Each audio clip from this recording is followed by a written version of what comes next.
All right, Sam, let's get right to it. You do this for a living. You guys do an unbelievable job at Pro Football Focus, whether it's at the professional level, collegiate level, and breaking down players and plays. All of the talk this week with the Bengals and Bills seems to center, rightfully so, on the Bengals offensive line. I want to ask you, starting first of all, it's not a huge sample size. You do in Sharping's case and Adeneji's case, can go back to last year or the last number of years when Sharping was starting in Houston and Adeniji was starting on the offensive line for the Bengals a year ago. But from what you've seen this year, how have those two guys done so far replacing the two injured starters? Yeah, I mean, I think all three of the spots that Cincinnati has had to cover now in the last few weeks are downgrades when these guys come in.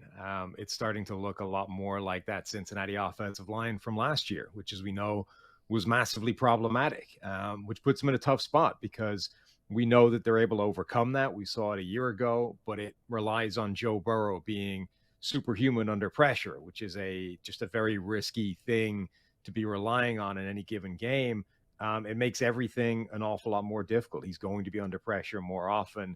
The only thing I think this week that sort of stands in their favor is this Buffalo pass rush has not been anything like it was earlier in the season. When Von Miller was there, they had maybe the best pass rush, maybe the best front four in the NFL. They were leading the league in pressure rate for a period. They had the lowest blitz rate in the league.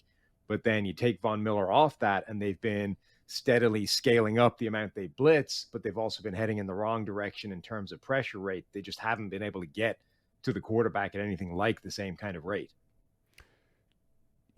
Let's look at Carmen for a second here because, look, the guy comes out of Clemson. You were grading him then when he was a left tackle. Let's just start with the collegiate game. I know it's a very different game, but the position is the same where he's going to start this year. How did you grade him as a left tackle playing in front of and protecting Trevor Lawrence?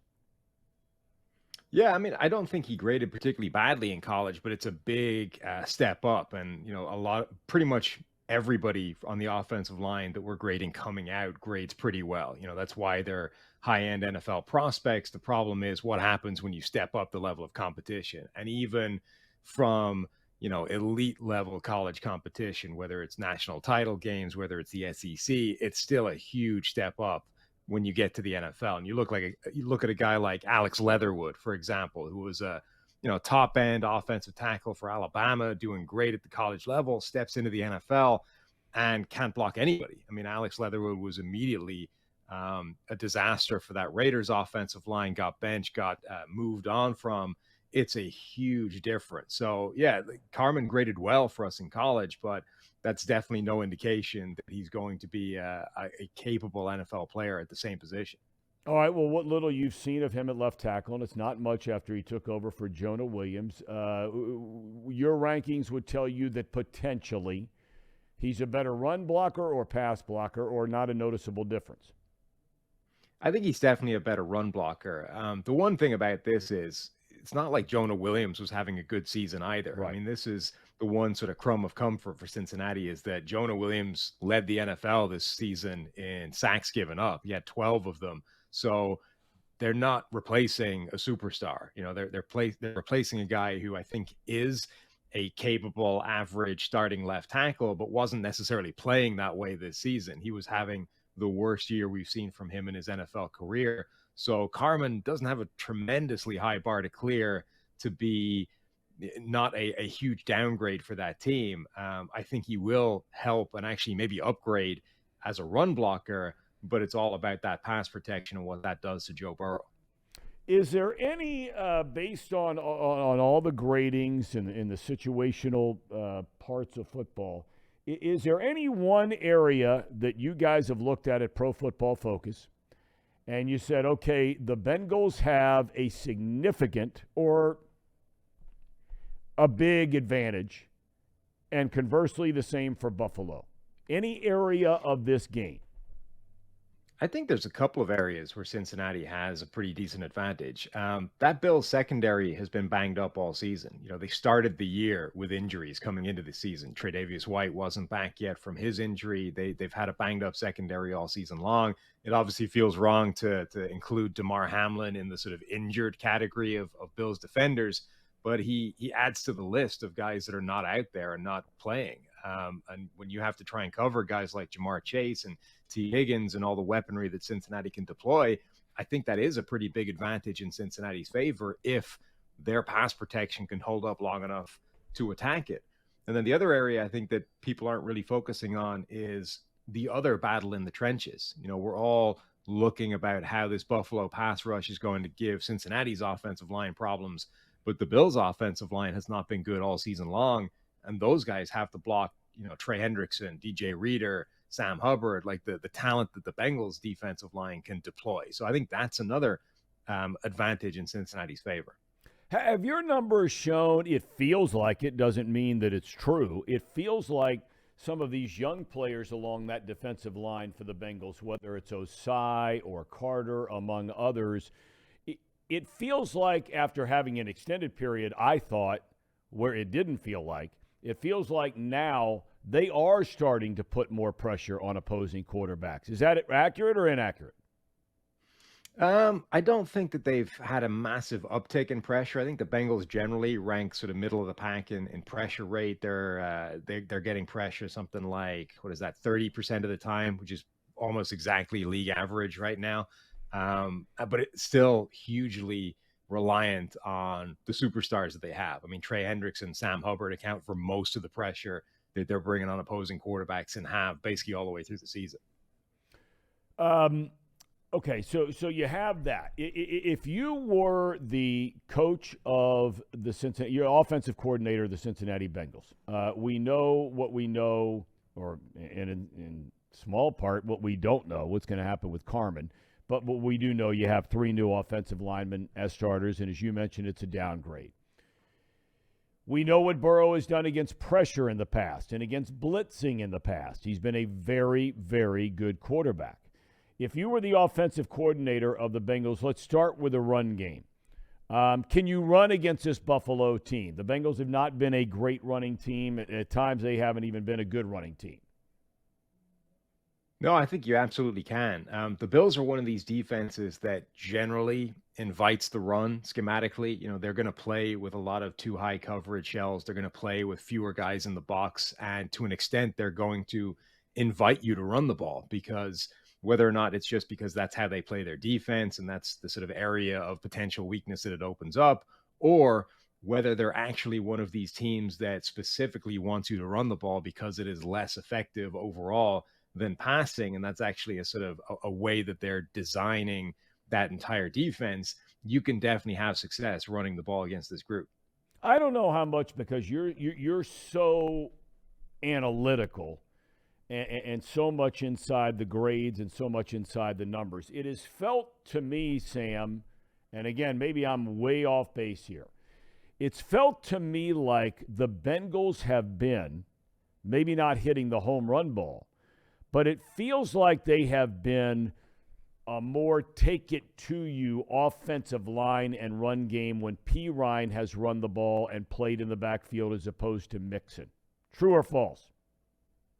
I think they've been more effective at times. I don't know that it necessarily, is a cause and effect thing. I don't know that P. Ryan is actually sort of sparking any change there, but I think he's definitely benefited from some improved run lanes and some spaces than Joe Mixon. You see that sometimes when backup running backs come in and they seem to get the better rub in terms of the looks and the plays that are being called and how that benefits them. And then sometimes you get examples of where they are genuinely more effective players, like Tony Pollard versus Zeke Elliott for the Cowboys. It's been years now where he's been outperforming Zeke Elliott. And I think for a while, people thought it was just the better looks, the more advantageous kind of positions and defenses. But the longer it went on, the more it became clear that he's just a better running back at this point than Zeke Elliott is. I don't think we're there with the Bengals and Joe Mixon. I think P. Ryan has just benefited from some of these better looks, better situations, more favorable kind of down and distance spots running the ball. Josh Allen, I just find him to be such an interesting player. Statistic. I mean, physically, he has everything you'd ever want in a quarterback: big, strong, fast, big arm, et cetera, et cetera, et cetera. He also leads the league in turnovers.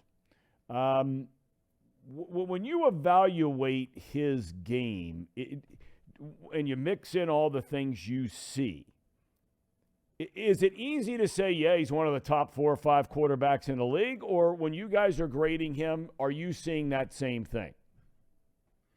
I think it's both. I mean, he is one of the top 3, I think, quarterbacks in the league, despite leading the league in turnovers and leading the league in turnover-worthy plays. Like, this is the enigma of Josh Allen right now, is that the only question Buffalo is asking is whether you can take away some of those turnovers and some of those bad plays without affecting the high end, or is that part and parcel of what you get when you sign up to the Josh Allen experience? But last week was like a microcosm of his entire season, where it was just hyper aggressive, an average depth of target over 17 yards, which is the highest of any quarterback in a single game this season. But he had 7 what we call big time throws, which are PFF's highest graded throws, which again is the highest we've ever seen in a single game this season. But it comes at the cost of that hyper aggression. Caused some bad plays, caused a couple of mistakes, caused turnovers. And that was the thing that was keeping Miami in that game, because Skylar Thompson and that offense certainly wasn't. Like, the Josh Allen mistakes were what were allowing the opposition to keep that close and to make it go as deep into the game as it did. But it's also what makes Buffalo basically the second best offense in the NFL this year, behind Kansas City. When you look at their style of play, can they run the ball against the Bengals this week? That, I think, is a big question. They haven't been great at running the ball. Generally, they don't do it a lot. They're one of the most pass-happy teams in the NFL. And certainly when you adjust for sort of situation, look at, obvious passing downs, or they don't run the ball a lot. They're going to pass the ball, and it's all through that Josh Allen arm. And with that weakness on the offensive line, I don't know that they're particularly well capable of doing it either. So when DJ Reader has been healthy this season, he's been one of the best interior disruptive presences in the entire NFL, certainly against the run. Yeah, I think Buffalo will find it tough to run the ball outside of what Josh Allen can do. I talk about Buffalo's style of play. We talked about this a little bit yesterday, and I don't know how much you guys get into the quote-unquote weeds about stuff like this. Buffalo plays very fast, and that can mean they score very fast, or they have to give the ball up very fast. I think Miami, it was noted on the show yesterday by our buddy Zim Hude that Miami had 15 offensive possessions in the game last week against Buffalo, something like that. If you're Buffalo, look, you go with what got you here, so to speak, but every coach has to make adjustments and make changes.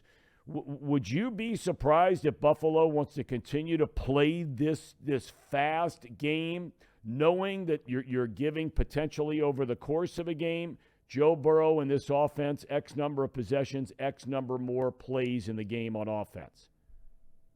Yeah, I don't think they're going to have a problem with their tempo and with their pace, but another thing that gives them extra possessions is those turnovers, the mistakes, and just giving the ball straight back to the offense. Like that, I think, is the challenge for this Buffalo offense, is trying to figure out if they can dial back the number of mistakes that they're making without taking away, the thing that makes Josh Allen special. And if you look at the last couple of years when he's been at his best, when Buffalo needs plays, it's been Josh Allen stepping up and making them happen basically all by himself. Obviously, there's somebody on the other end of it, generally Stephon Diggs or Gabriel Davis in the playoffs last year. But Josh Allen steps up and makes things happen by himself. But does he need to do that all the time? Because sometimes it leads to him maybe trying to do too much and creating some of those turnovers and errors that maybe didn't need to be there. I mean, last week's game, like I said, that average depth of target of 17 is crazy. I mean, an average depth of target above 10 yards is high. So 17, which got higher in the fourth quarter when they had a lead, when most teams are trying to sit on the ball and just chew up some clock. that's the balance I think that the Bills are going to be looking at this week and seeing if they can tweak a little bit. Maybe we can dial back the aggression just a little and maybe save a possession or two that doesn't end in a turnover. Teams that have had success defending Allen in his run game. You hear so much the use of the word spy. I don't know if teams actually use that word or not. Are there some teams that have done a better job against Allen in keeping him from running the ball effectively? Yeah, I mean, I think you can do a couple of things to sort of dissuade the run.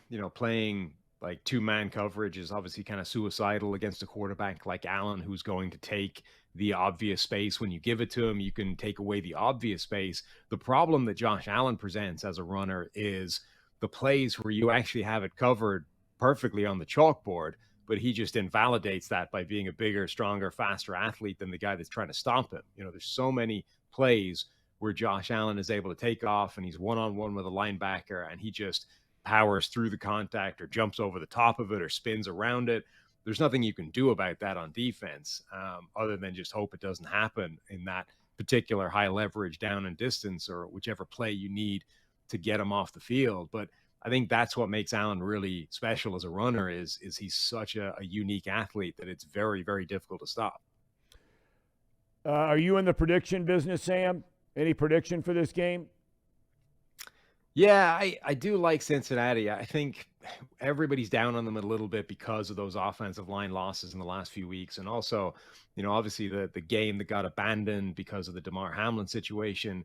I think we would be looking at this team in a different light if that game had been able to get played through to its conclusion and this sort of back half of Cincinnati's season was looked at, holistically or in totality. I think we would be looking at this as maybe the best team in the AFC, even with the injuries to the offensive line. So I think Cincinnati definitely covers the spread and, maybe springs an upset on the road.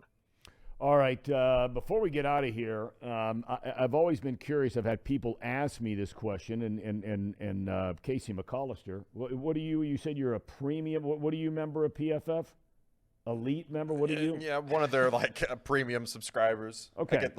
For the average guy out there, Sam, tell me if they want to subscribe to Pro Football Focus, what it is they're getting.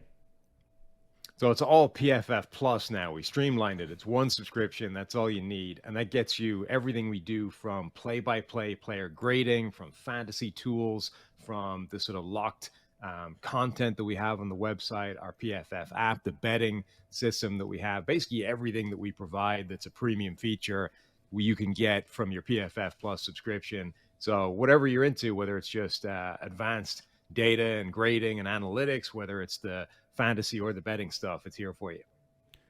Well, I hope the Bengals offensive line is a little more alive than your puppy back behind you there, because it looked like he or she decided to take a serious snooze back there. Look at that shot. That looks like Seho on a Saturday night about 1A. What's your dog's name there, Sam? Jovi. Is that a boy or a girl? It's a girl. She's named after the character from Elf. Did you know that, Casey? No, I did not know. Okay. All right.